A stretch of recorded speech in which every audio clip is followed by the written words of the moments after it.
संसद पर आतंकी हमला। देश के प्रधानमंत्री नरेंद्र मोदी, गृह मंत्री अमित शाह और राजस्थान से बड़े नेता हनुमान बेनीवाल ने खुलकर रखी अपनी बात। लोकसभा में घुसे युवक की हनुमान बेनीवाल ने की जमकर पिटाई। बोले सांसद घबरा गए थे और नीचे टेबल के अंदर नीचे चले गए थे कि कहीं हमें न मार दे। हनुमान बेनीवाल ने कहा है कि मैंने कुछ लोगों को बचाते हुए उनको दबोचा है। क्या है पूरी खबर, आइए विस्तार से जाने। दरअसल संसद पर आतंकी हमला आज 2023 चल रहा है। 2001 के अंदर हुआ था। इसके बाद यह दूसरा बड़ा आतंकी हमला है जिसे बड़ा हमला माना जा रहा है।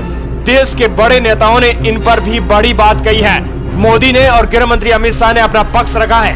क्या है पूरी रिपोर्ट, आइए जाने। लेकिन उससे पहले आपको बता दें कि अगर आप 10 सुगम पर पहली बार विजिट कर रहे हैं तो इस चैनल को जरूर सब्सक्राइब कर दीजिए। संसद पर आतंकी हमले की 22वीं बरसी के दिन सुरक्षा में बड़ी चूक सामने आई है। विजिटर्स गैलरी से 2 युवक अचानक नीचे कूद गए। इस घटना के समय संसद में रक्षा मंत्री राजनाथ सिंह सहित 6 मंत्री मौजूद थे। उनकी मौजूदगी के अंदर ये बड़ी घटना हुई थी। युवकों ने जब भीतर धुआं छोड़ा तो अंदर बैठे करीब 150 सांसद घबरा गए थे। इसी दौरान एक युवक को नागौर सांसद हनुमान बेनीवाल ने दबोच लिया। उस युवक को जमकर पीटा गया। इस घटना के संबंधित रहे हनुमान बेनीवाल गवाह ने आंखों देखा अपना हाल जाना है।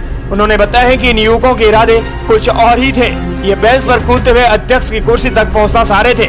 बंदर की तरह कूद रहे थे। एक युवक को मैंने पकड़ा और दूसरे को अन्य ने पकड़ा है। हनुमान बेनीवाल बताते हैं कि सदन में शून्यकाल चल रहा था। इसी दौरान ये घटना घटी गई। पीठासीन अधिकारी राजेंद्र अग्रवाल शून्यकाल की कार्यवाही को संचालित कर रहे थे। उस समय लोकसभा में बीजेपी सांसद खगेन मुर्मू अपनी बात रख रहे थे। उनके बाद मेरे बोलने का नंबर आने वाला था और मैं इसी का इंतजार कर रहा था और इसी बीच ये हंगामा हो गया। मेरा ध्यान पीछे की ओर गया। मैं अपनी टेबल से उठकर देखा तो सामने आया कि एक युवक दर्शक दीर्घा से कूदकर बंदर की तरह कूद रहा है। बेंच पर उछल कूद करते हुए वो आगे बढ़ रहा है। सदन में उस वक्त अफरा तफरी मच गई थी। कुछ सांसद टेबलों के नीचे घुस गए थे, लेकिन हनुमान बेनीवाल ने अपने इरादे पर खड़े होते हुए उनको दबोचा और मारपीट शुरू कर दी। हनुमान बेनीवाल की जमकर मारपीट की है। बेनीवाल के मुताबिक जब दोनों लड़कों को दबोच लिया तो उन्होंने कहा कि हम प्रोटेस्ट कर रहे हैं। उन्होंने अचानक अपने जूते से पीले रंग का स्मोक कलर निकाला। पकड़ने से पहले और पकड़ने के बावजूद उन लड़कों ने काफी धुआं छोड़ा, जिसके बाद हंगामा मच गया और पूरे सदन के भीतर धुआं सा हो गया। सभी सांसद घबरा गए। कुछ का दम भी घुटने लगा था, क्योंकि शहर की लोग हैं ना। सांसदों में इस बात का डर था कि कहीं से ये गैस जहरीली तो नहीं है, साथ ही इनके पास कोई गन तो नहीं है। इसमें हनुमान बेनीवाल ने कमजोरी दूर करते हुए सांसद कमजोर नहीं है इसीलिए उसे दबोच दिया था। हमने ये बताने का प्रयास किया कि सांसद भी कमजोर नहीं है। सांसदों ने जब लड़कों को पीटा तो कहने लगे कि साहब हम तो प्रोटेस्ट कर रहे हैं, हमें मत मारो, हम तो प्रोटेस्ट कर रहे हैं। ये कुल मिलाकर 4 लोग थे। 2 विजिटर गैलरी में बैठे थे। इनमें से एक युवती भी शामिल थी। बड़ी बात यह है कि युवती अंदर नहीं आई।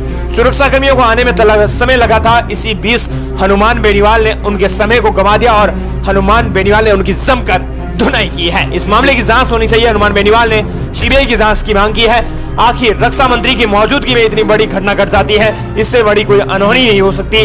दरअसल संसद पर हमला 2001 में हुआ था। उसके बाद आज 2023 में संसद पर हमला हुआ है। 22 साल पहले ही आज ही के दिन हमला हुआ था और आज 22 साल के बाद हमला हुआ है। यानी आपको बता दें कि कहीं ना कहीं ये रिकॉर्ड बन रहा है कि 13 दिसंबर 2001 को आतंकी हमला हुआ था और उसके बाद आज 13 दिसंबर 2023 के अंदर आतंकी हमला हुआ है। आप इससे समझ सकते हैं कि एक ही दिन, एक ही तिथि के दिन ये हमला क्यों हो रहा है। इसकी बड़ी वजह भी जाननी जरूरी है। इस घटना को लेकर आप क्या कहना चाहते हैं, बताइए जरूर।